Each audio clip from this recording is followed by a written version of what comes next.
तो आपने विद्यालय प्रारंभ किया, पहले आदर्श विद्या मंदिर में थोड़ा काम किया, फिर अपना विद्यालय विद्यालय प्रारंभ में, किया। हाँ। उसके बाद में फिर जो है वो आर्मी में जाने का भाव ये किस प्रकार से? मैं जहाँ रहता था वहाँ पर आर्मी की जिनकी वेट कैंटीन होती है वो उस गांव के बढ़िए थे। हुँ, तो मुझे बोले कि ऐसा ऐसा ऐसा। और एक आपको ताजुब की बात बताऊं कि मुझे जन्मपत्री देखना और बनाने का शौक है। हुँ, हुँ, तो मेरी कुंडली में था बेल्ट की नौकरी।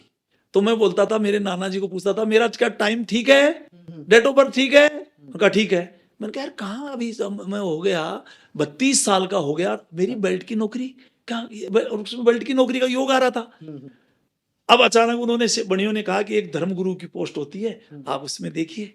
मैंने फार्म लगाया तो मेरा मेडिकल और वो सारा फिट। हाँ, रिटर्न किया, रिटर्न में फिट।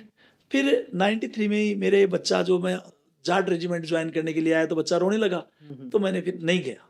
फिर मेरे लोगों ने कहा कि अरे ये कहा उसमें गजिटेड पोस्ट थी ये। हुँ, हुँ, तो दोबारा मैंने टेस्ट दिया तो वही डॉक्टर था।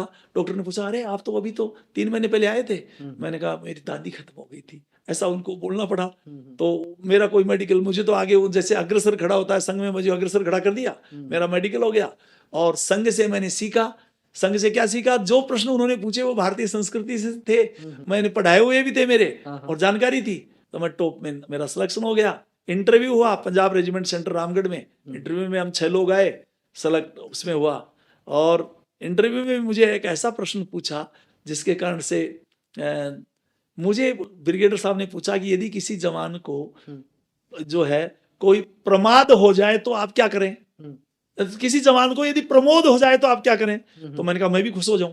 बोले क्या? फिर मैंने उनको कहा, श्रीमान आप पूछना चाहते हैं प्रमाद हुँ, और बोल गए प्रमोद। प्रमोद। तो प्रमाद और प्रमोद में बहुत अंतर है। प्रमाद मानी तो घमंड हो गया, या तो वो हो गई, उसमें अवगुण हो गया। हाँ, हाँ, और प्रमोद मानी उस आनंद खुशी है, होता है। आनंद है। हुँ, तो वो बात, मुझे कोई प्रश्न नहीं पूछा, एक ही प्रश्न में वो निरुत्तर हो गए। हुँ। मेरा सिलेक्शन हो गया तो ट्रेनिंग। आर्मी में आप गए तो आपको ज़्यादा कोई तकलीफ तो नहीं हुई होगी क्योंकि आपने संघ में काम किया है, तो एक अनुशासन संघ में भी रहता है, एक अनुशासन सेना का भी रहता है। लेकिन और क्या एक प्रकार से ये कहा जा सकता है कि लंबे समय तक सीधे-सीधे संघ में काम किया और फिर लंबे समय तक सेना में रहना हुआ, संघ की सीधे-सीधे तो गतिविधियों से दूरी हो ही गई थी। अभी मैं आपको बताऊं कि वहां पर जब ट्रेनिंग शुरू हुई तो ओपनिंग एड्रेस होता है, वहां एक ब्रिगेडियर बोला, हुँ, तुम लोग धर्मगुरु के लिए आए हो, तुम में कोई इमाम बुखारी, क्योंकि मौलवी भी होते हैं उसमें, हुँ, हुँ, तुम्हारे कोई इमाम बुखारी या अशोक सिंघल का चेला है जो देश को बांटते हैं? तो 48 लोगों का बैच था, हुँ, उसमें 24 लोगों ने हाथ खड़ा किया। अच्छा। तो हमने भी हाथ खड़ा किया, क्यों? मैंने थैंक यू बोलेगा। हुँ, हुँ, और वो क्या बोला ब्रिगेडियर, मैं कोर्ट मार्शल कर दूंगा। तो हुँ, क्या तुम वो हो? ऐसा डांट लगाई। मैंने कहा, अरे तो थैंक यू नहीं, डांट लगा रहा है। हुँ, हुँ, उसके बाद में 2014 में मोदी जी गए थे यहाँ पर श्रीनगर में। हुँ, तो मैं वहाँ धर्मगुरु के नाते उनके साथ था। हुँ, तो विजिट बुक में लिख के आए, राष्ट्राय स्वाहा इदम न ममः, हुँ, राष्ट्र के लिए ऐसा ऐसा। हुँ, हुँ, तो मुझे दलबीर सिंह सुहाग जो आर्मी के चीफ थे, हाँ, हाँ, मुझे 11 बजे रात को फोन किया, हुँ, गुरुजी ये क्या लिखा है, संस्कृत में है, हुँ, हुँ, इसको हम सैनिक समाचार में देंगे, ये क्या लिखा है? हुँ, हुँ, तो मैंने कहा, सर ये आरएसएस के, उनकी भाषा में आरएसएस के सेकंड इन चीफ थे। हुँ। तो वो, क्योंकि आर्मी में ऐसे बोलते हैं इन हाँ, चीफ। हाँ, वो तो, टर्मिनोलॉजी तो उनकी हाँ, अपनी है। तो मैंने कहा सेकंड इन चीफ थे। हुँ, वो जब हवन करते थे तब कहते थे, राष्ट्र के लिए, राष्ट्राय स्वा, राष्ट्र के लिए कल्याणकारी हो, मेरे लिए नहीं, हुँ। ऐसा वो बोलते थे। राष्ट्राय स्वाहा इदं न मम। नमः। हुँ, तो मैंने पूछा, उन्होंने पूछा कि आप कैसे जानते हो उनको, आरएसएस को?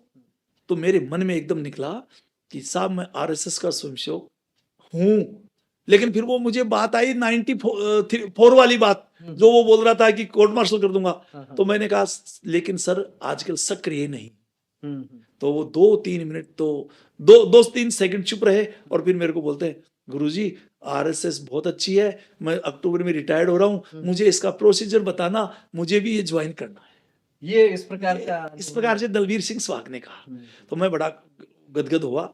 और जो है, मुझे ये लगा तो आरएसएस की बात। और उसका एक उदाहरण और बताऊं, हुँ, एक बार वहां श्रीनगर में, मैं आरआर में था, हुँ, श्रीनगर में एक पकड़ लाए उसको, उसको मिलिटेंट को पकड़ लाए। हुँ, कहा ये मिलिटेंट का सहयोग करता है। मैंने कहा क्या? तो उसको देख, ये प्लानिंग में था, सुबह इसको गोली मारी जाएगी हुँ, हुँ, और इसको ऐसे मुठभेड़ दिखा दिया जाएगा। हुँ, हुँ, तो सुबह जब उसको लाए तो धर्मगुरु से मिलाते हैं, एक बार हुँ, मिलाते ही हैं। तो मैं मिला, तो मैंने कहा, बाबा तू ऐसा क्यों करता है? हुँ, क्यों करता? बूढ़ा सा लग रहा था, उम्र में कम था लेकिन सफेद बाल थे। हुँ, हुँ, बाबा तो आप ऐसा क्यों करते हो? उसने कहा साहब मैं कुछ नहीं करता, मैंने राष्ट्रीय पार्टी बीजेपी ज्वाइन की है, हम्म। तो सारे मुझे मरवाना चाहते हैं। तो मैंने पूछा सीईओ को कौन कौन मरवाना चाहते, PDP, panther party, national conference, सबने कहा है कि ये मिलिटेंट का सहयोग करता है। तो मैंने कहा तू तेरा नाम क्या है, बोला ये। मैंने राष्ट्रीय स्वयंसेवक संघ के कार्यालय जम्मू में फोन किया कि ये ऐसा व्यक्ति है, ऐसा बता रहा है, पता करके बताओ।